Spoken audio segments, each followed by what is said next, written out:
આ ઇડલીમાં બટેકા એકલા આ ક્યાંથી આવ્યું આવું બધું? ઈ મેં એવી ઈડલી બનાવી અને સ્ટફ ઈડલી કહેવાય. ઘણી વાર સવારે ઇડલી ખાવા પણ આવું કોઈ દી ન નીકળ્યું. તો એવું નો જ નીકળે ને, મારામાં ટેલેન્ટ છે એટલે હું ટેલેન્ટ હોય એટલે સારું સારું બનાવીને ખવડાવું તમને. વાત તો સાંભળી મેં ઘણા પાછી બાયુમાં ટેલેન્ટ બહુ હોય. હોય જ તે ને, તો જ સારું બને ને ખાવાનું. બાકી જાવ બીજાને ઘરવાળી ખવડાવે બળી ગયેલું. હું એવું જ નથી ખવડાવતી હાવ તમને. ટ્રેન્ડ પર મને ઘણી વસ્તુ યાદ આવી પછી એક નહીં. કેમ એની ઘણી વાત વસ્તુ જવા યાદ દે. આવી એટલે ટ્રેન્ડ કેવું હોય ખબર છે ને? કેવું હોય? ઘરની માણ બહાર ન થવા દે, ઘરની અંદર આવવું તો પૂછવું પડે.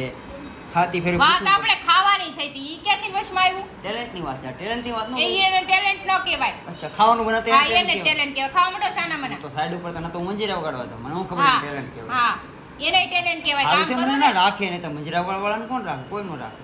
કામ કરો જે કરતા હોય લવ કરતા. ખાવા માંડો ઠરી જાય. ખાવાનું પૂછ્યું એમાં તમે ટેલેન્ટ કરવા માંડે જાણે અમે કેમ ના આખો દી મંજીરા આ વગાડતા. ઠરી ગયું ખાવા માંડો ને હવે લવ તો કરતા. મને ખબર છે પણ ઠરી ગયેલો મને વધારે